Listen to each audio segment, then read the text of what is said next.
नमस्कार दोस्तों, मैं हूं संदीप। आपका ज्ञान क्यूरियोसिटी में स्वागत है। दोस्तों, जैसा कि आप जानते हैं कि रूस और यूक्रेन के बीच में अभी के लिए महायुद्ध चल रहा है और इस समय दुनिया के जितने भी देश हैं, चाहे अमेरिका हो, चाहे यूरोपियन यूनियन हो, जैसे France, Britain, Germany, Canada, Australia, सारे जो देश हैं चाहते हैं कि भारत यूक्रेन के पक्ष में बात करे और रूस के खिलाफ वोट करे यूएनएससी में। जैसे कि आपको पता है कि यूएनएससी और यूएन महासभा 2 बैठकें हुई हैं और भारत ने यूएनएससी में वोट ही नहीं डाला और यूएन महासभा में भारत ने पार्टिसिपेट ही नहीं किया। तो आप भी कहीं ना कहीं सोच रहे हो कि भारत गलत कर रहा है। तो आप अगर इमोशनल फूल बने हुए हैं तो आपके लिए वीडियो अंत तक देखना बहुत ज़रूरी है, क्योंकि आपको बता दूं कि इंटरनेशनल जो पॉलिटिक्स है वो इमोशनली तरीके से नहीं चलता। आपको ट्रैक रिकॉर्ड चेक करने पड़ते हैं कि हमारा रिलेशन यूक्रेन के साथ कैसा रहा है और रूस के साथ हमारा रिलेशन कैसा रहा है। जैसे कि आप सब जानते हैं कि आज के वक्त अगर पूरी दुनिया में भारत किसी के ऊपर ट्रस्ट कर सकता है तो वो रूस है। तो अगर आपके मन में बहुत सारा डाउट है और आप ये जानना चाहते हैं कि एक्चुअली में भारत यूक्रेन का साथ क्यों नहीं दे रहा है, यूक्रेन एक छोटा सा देश है जिसका मुकाबला एक सुपर पावर से है, तो कहीं ना कहीं भारत को यूक्रेन का साथ देना चाहिए, रूस का साथ यहाँ बिल्कुल नहीं देना चाहिए। तो अगर आपका माइंडसेट कुछ ऐसा है ना, तो अब इस वीडियो को प्लीज़ लास्ट तक देखिएगा। आपका जो भी क्यूरियोसिटी है, जो भी कन्फ्यूजन है, सब दूर करने की कोशिश करूँगा, तो वीडियो को अंत तक जरूर देखिएगा। दोस्तों, जब 1991 में सोवियत यूनियन बिखर गया, यानी कि यूएसएसआर टूट गया, तो वहाँ पर यूक्रेन एक कंट्री बना। बहुत सारे कंट्री बने, लेकिन अब यूक्रेन की बात हुई है तो हम यूक्रेन की ही बात करेंगे। अब वजूद में 1991 में यूक्रेन आया, तब से लेकर भारत के जो यूक्रेन के साथ रिश्ते हैं कोई बहुत अच्छे नहीं हैं, क्योंकि आपको मैं एक एक करके बताने की कोशिश करता हूँ। 1998 में जब भारत ने परमाणु परीक्षण किया पोखरण में, तो पूरी दुनिया में भारत के खिलाफ आवाज़ उठने लगी। भारत के ऊपर बहुत ही कड़े प्रतिबंध लगाने की बात कही गई। उस समय यूएन में एक प्रस्ताव पारित हुआ और इस प्रस्ताव को 25 देश मिलकर ला रहे थे, जिसमें जो सबसे ज़्यादा मुख्य माना जाता था उस समय वो था यूक्रेन। यूक्रेन बहुत ही ज़्यादा अग्रेसिव मूड में था और भारत के ऊपर बहुत ही भारी भरकम कड़े प्रतिबंध लगाने के मूड में था यूक्रेन। और उस समय पाकिस्तान के साथ खड़ा दिखाई दिया। पाकिस्तान की भाषा बोल रहा था उस समय पे यूक्रेन। लेकिन जब ये प्रस्ताव पारित होने वाला था तो उस समय भारत का जो सबसे बड़ा दोस्त, यानी कि एक रिलायबल कंट्री कह सकते हैं, रूस, उसने इस प्रस्ताव को वीटो लगा दिया, यानी कि इस प्रस्ताव को पारित होने से रोक लिया। और दोस्तों, यूक्रेन ने 1999 में, यानी कि आज से 23 साल पहले, भारत के खिलाफ जाकर पाकिस्तान के साथ एक बहुत ही बड़ी डिफेंस डील साइन की। यानी कि इस डील के तहत यूक्रेन पाकिस्तान को अपने 360 T-80 टैंक बेचने वाला था और ये जो पूरी डील थी वो करीब $650 मिलियन की थी। और भारत ने यूक्रेन से ये रिक्वेस्ट किया कि आप ये जो डील है इसको कैंसिल करिए, क्योंकि पाकिस्तान को आपको पता है एक आतंकी देश है, आतंकवादी देश है और इन टैंकों का इस्तेमाल वो भारत के खिलाफ करेगा। यूक्रेन ने भारत को ये जवाब दिया कि ये आपका लुकआउट है, इसमें मैं कुछ नहीं कर सकता। और भारत के आग्रह करने के बावजूद, रिक्वेस्ट करने के बावजूद, यूक्रेन ने पाकिस्तान के साथ ये डील की और यूक्रेन को 360 टैंक प्रोवाइड किए और अब तक यूक्रेन ने करीब 400 टैंक प्रोवाइड कर दिए हैं पाकिस्तान को।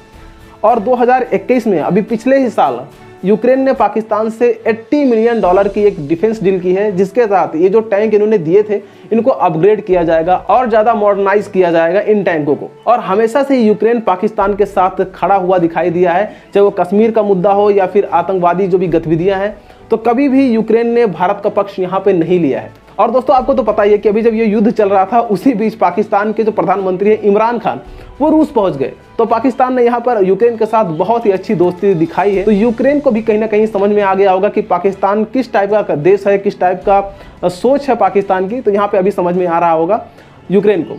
अब दोस्तों, ये तो हुआ यूक्रेन का पक्ष, भारत के रिश्ते कैसे यूक्रेन से। अब दोस्तों बात करते हैं कि रूस ने भारत का कहाँ सपोर्ट किया और कितने खुले दिल से सपोर्ट किया। तो आपको एक एक करके सारे वाकया बताऊंगा। पहला होता है 1957 में, जब कश्मीर का मुद्दा यूएन में गया तो फिर रूस ने भारत के पक्ष में वीटो कर दिया। रूस का कहना यह था कि कश्मीर भारत का एक अभिन्न अंग है, तो कश्मीर को भारत के साथ ही रहना चाहिए। अब दूसरा वाकया आता है, जैसे कि आपको पता है 1971 वार, जब पाकिस्तान और इंडिया का वार हुआ था, तो उस समय पाकिस्तान को सपोर्ट करने के लिए अमेरिका की जो 7th फ्लीट थी, यानी कि 7वां बेड़ा, एक युद्धपोत था जो बहुत भारी भरकम था, उसने अपने साथ ब्रिटेन के जो युद्धपोत थे उनको भी मिला लिया और अमेरिका ये भारी भरकम एक लाभ लश्कर लेकर भारत की तरफ बढ़ा, यानी कि अरब सागर में आने की इनकी पूरी की पूरी प्लानिंग थी।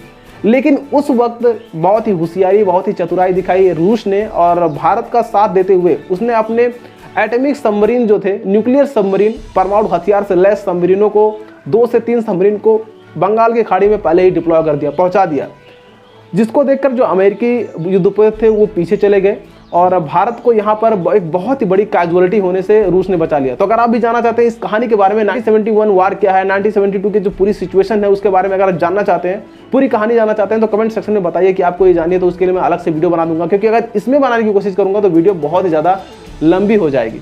तो आप मुझे कमेंट सेक्शन में बताइएगा अगर आपको ये वीडियो चाहिए तो यहाँ पर भी रूस ने अपनी दोस्ती दिखाई और अमेरिका जैसे सुपर पावर को पीछे ढकेल दिया। फिर तो पता है बाद में क्या हुआ कि बांग्लादेश एक अलग देश बना, भारत ने पाकिस्तान से काट कर एक अलग देश बना दिया। तो ये सारी सिचुएशन उस समय पैदा हुई थी। और अब साल आता है 1998 का, जैसा कि मैंने आपको वीडियो की स्टार्टिंग बताया कि भारत ने पोखरण में परमाणु परीक्षण किया, जिसके विरोध में पूरी दुनिया थी, लेकिन भारत के सपोर्ट में इकलौता ऐसा देश था इस पूरी दुनिया में, वो था रूस, जिसने फिर वीटो कर दिया भारत के पक्ष में। अब साल आता है 2019, जब भारत ने कश्मीर से एक कलंक जो था, बहुत ही बड़ा एक गंदा कानून जिसे आप कह सकते हैं, आर्टिकल 370, इसको रिमूव कर दिया। अब पूरी दुनिया में यहाँ पर देखा जाए तो बहुत सारे लोग सपोर्ट में थे। उस समय अमेरिका भी भारत के सपोर्ट में था, ब्रिटेन जैसे जो यूरोपियन यूनियन कंट्री है वो भी भारत के सपोर्ट थे। लेकिन यहाँ पर रूस का भी साथ होना एक बहुत ही अहम बात है भारत के लिए। रूस ने भारत का खुले दिल से ये स्वागत किया। इन्होंने बोला कि बहुत बढ़िया काम है, भारत अगर उनका अंदरूनी मामला है, अगर भारत कोई कानून हटाना चाहता है तो हटा सकता है, कोई कानून बनाना चाहता है तो बना सकता है। तो आप देख सकते हैं एक ऐसा देश जो आपके हर एक मुश्किल में आपके साथ खड़ा रहा है, आपसे कंधे से कंधा मिलाकर आपके साथ जहां भी जरूरत पड़ी है खड़ा रहा है, हमेशा प्रेजेंट रहा है, आपका साथ दिया है। तो फिर भारत कैसे उसके विरोध में जाकर यूएन में या यूएनएससी में कुछ वोट करे। और दोस्तों आपको बता दूं कि इंटरनेशनल जो रिलेशन है वो इमोशनल फूल होकर नहीं दिया जाता।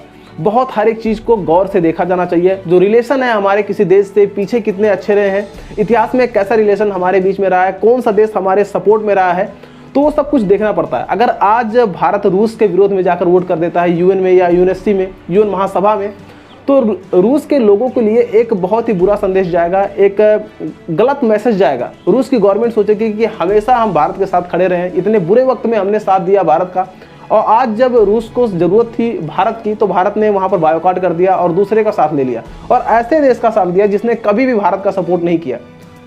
तो एक बहुत ही बड़ा गलत मैसेज जाएगा और यहाँ पे जो चीज़ें हैं कहीं ना कहीं बहुत ही खराब हो जाएंगी। और भारत नहीं चाहता कि रूस भारत से नाराज़ हो, रूस से हमारे जो रिलेशन है वो किसी तरीके से ख़राब हो। जैसे कि आप जानते हैं अमेरिका के ऊपर ट्रस्ट नहीं किया जा सकता, क्योंकि अमेरिका कभी किसी थाली में कभी किसी थाली में जा सकता है। जैसे कि आपको पता है अमेरिका एक बहुत ही बड़ा कभी पक्ष हुआ करता था, पक्ष लिया करता था पाकिस्तान का, लेकिन अभी जो रिश्ते हैं पाकिस्तान से ख़राब है लेकिन भारत से अच्छे हैं। लेकिन अगर रूस का ट्रैक रिकॉर्ड देखते हैं तो रूस हमेशा से ही भारत के पक्ष में था और अभी भी भारत के साथ ही खड़ा है। तो शायद आप समझ गए होंगे कि जो मैं आपको बताना चाह रहा था, जो मैं आपको समझाना चाह रहा था कि भारत किस लिए रूस के पक्ष में खड़ा है। दोस्तों आई होप आपका जो भी कंफ्यूजन रहा होगा, जो भी क्यूरियोसिटी रहा होगा वो दूर हो गया होगा और आप समझ पाए होंगे कि जो विश्व की राजनीति है, जो इंटरनेशनल पॉलिटिक्स है वो कैसे चलता है। तो अगर आपको वीडियो पसंद आया तो प्लीज़ एक लाइक कीजिए, इसे दोस्तों के साथ अपने शेयर करिए, जितना हो सके शेयर करिए। और अगर आपका कोई राय हो इस टॉपिक पर तो अपनी राय कमेंट सेक्शन में जरूर लिखिएगा, क्योंकि आपकी राय बहुत ज़्यादा इंपॉर्टेंट रखती है मेरे लिए। आपके सारे कमेंट पढ़ता हूँ। और दोस्तों अगर आप चैनल पर नए हैं, पहली बार आपने विजिट किया तो चैनल को सब्सक्राइब करिए, बेल आइकन को हिट करिए ताकि मेरे वीडियो के सारे नोटिफिकेशन आपको मिलते रहें, क्योंकि मैं आपके लिए इसी तरीके के वीडियो लाता रहता हूँ। तो फिर मिलता है नेक्स्ट वीडियो में, तब तक के लिए टेक केयर, बाय बाय।